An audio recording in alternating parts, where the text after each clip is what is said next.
Boa noite, aqui estamos de volta com o nosso canal no YouTube do Ministério Senhor Justiça e Poder. O nosso canal de perguntas e respostas, onde você manda a sua pergunta e nós a respondemos. A primeira pergunta é da Mariana Nogueira. Quem eram os filhos de Deus e os filhos dos homens em Gênesis 6:1? É uma das, talvez, grandes questões bíblicas, é essa que aparece em Gênesis 6:1. Vamos até lá, para que a gente leia o texto e o entenda. Como se foram multiplicando os homens na terra, lhe nasceram filhas. Vendo os filhos de Deus que as filhas dos homens eram formosas, tomaram para si mulheres as que entre todas mais lhe agradaram. Então disse o Senhor: o meu espírito não agirá para sempre no homem, pois esse é carnal, e seus dias serão 120 anos. Ora, naquele tempo havia gigantes na terra, e também depois, quando os filhos de Deus possuíram as filhas dos homens, as quais lhe deram filho, esses foram valentes varões de renome na antiguidade. Bom, então, nós temos algumas questões aqui, nesse texto. Questões que vão remontar aos capítulos anteriores de Gênesis. Quem eram os filhos de Deus e quem eram as filhas dos homens?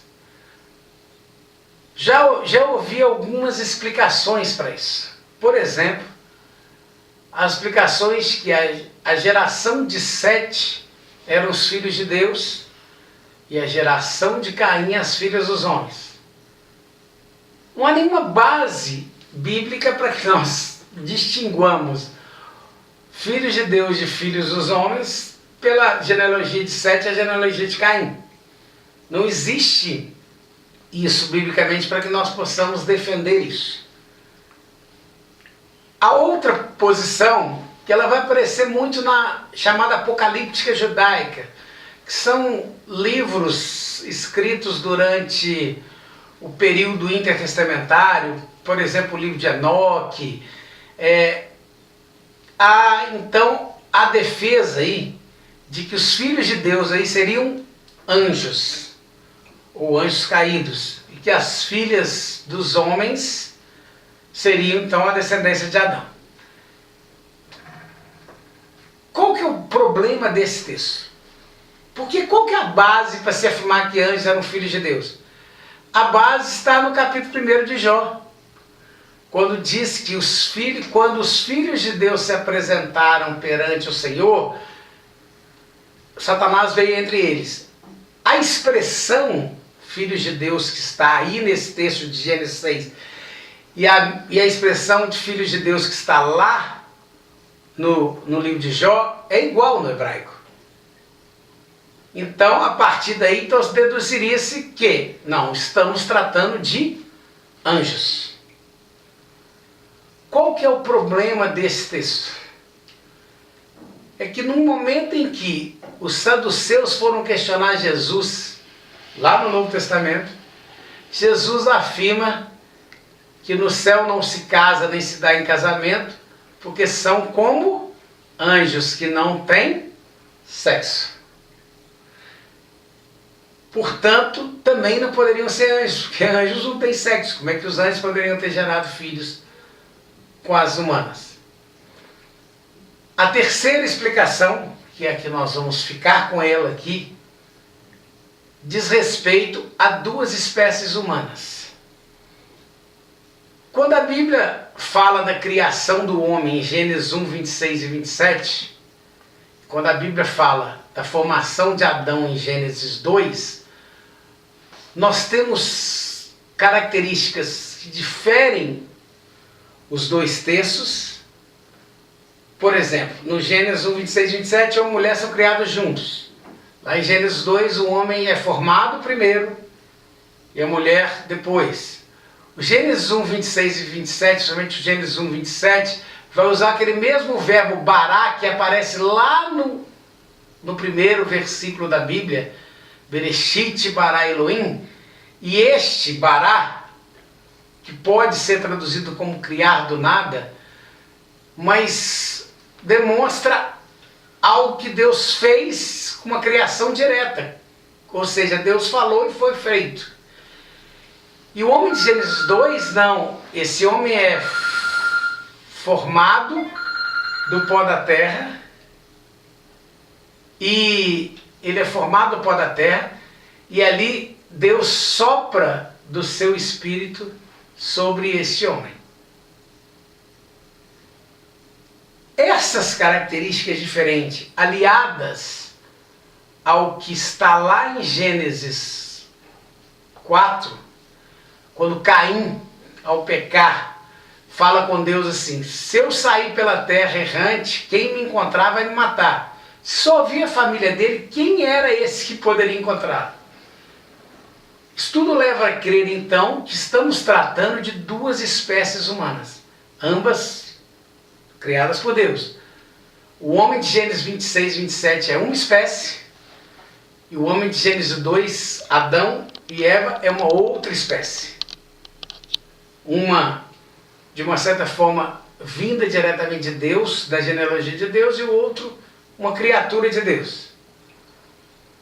Num determinado momento, a espécie Adão e Eva, ou os filhos de Adão e Eva, se unem àquela espécie que havia na terra antes dele, as filhas do homem, ou os nefilins, e geram filhos dessa espécie, uma união genética entre as duas espécies. Então a resposta aí é: os filhos de Deus são a descendência de Adão, e os filhos do homem são a descendência do homem criado por Deus em Gênesis 1, 26 e 27. A segunda pergunta é do Natan Moraes. A paz, pastor. Gostaria de saber sobre esse assunto, pecador versus justo. É correto afirmar que um novo convertido que aceita Jesus se torna justo, pois agora Cristo justificou?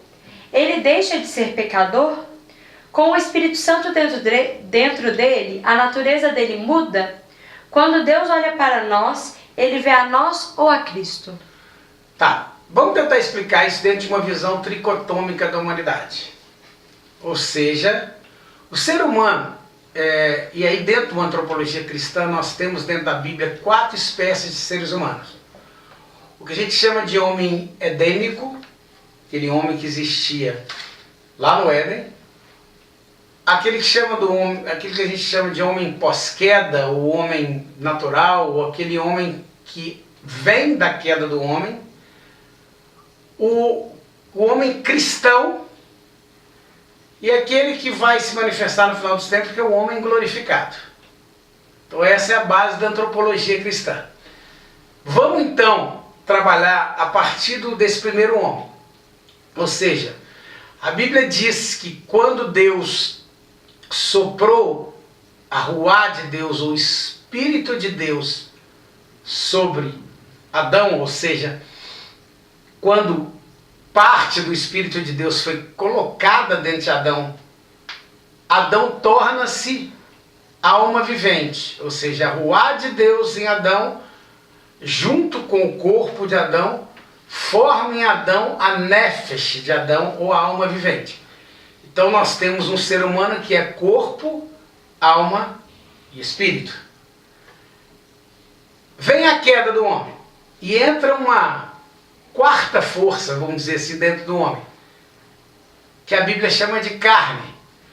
De onde vem aí o id, o ego, o superego?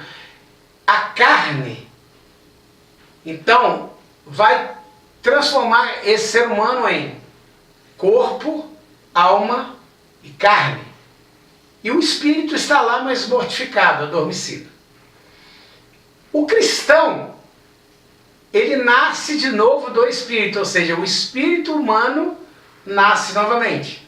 E o cristão então se torna corpo, alma, espírito e carne. Porque é no cristão que a carne milita contra o espírito e o espírito contra a carne. Então, respondendo a sua pergunta, justo e pecador.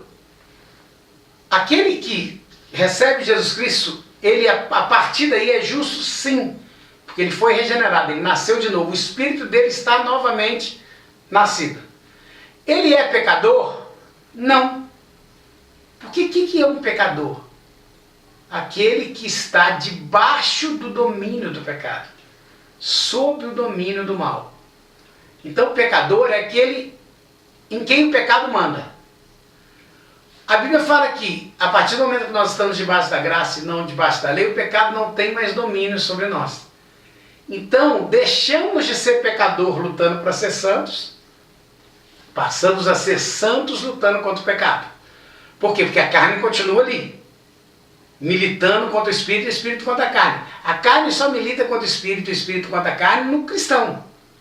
No homem natural, no homem pós-queda, o espírito está modificado, a carne domina totalmente. Então essa é uma diferença entre justo e pecador. Quando Deus nos vê, ou nos olha, ele vê Jesus Cristo? Sim, porque aquele que tem Jesus, que não mais vive, mas Cristo vive nele, é justificado pelo sangue de Jesus. Ou seja, Deus não está vendo um pecador, Deus está vendo um santo justificado pelo sangue de Jesus. Então quando Deus nos olha, ele vê o sangue de Jesus em nós, nos justificando. Boa noite. Terminamos aqui mais um dos nossos vídeos. Se você gostou, deixa aí embaixo seu like. Mande para nós a sua pergunta através dos comentários do canal, através do nosso e-mail que aparece aí na sua tela. Visite o nosso site, que também aparece aí na sua tela, com muitos assuntos, muitas coisas interessantes, muitos cursos que nós podemos levar gratuitamente aí na sua igreja. E permaneça conosco, terça-feira que vem estaremos de volta. Volte e também participe conosco do nosso canal.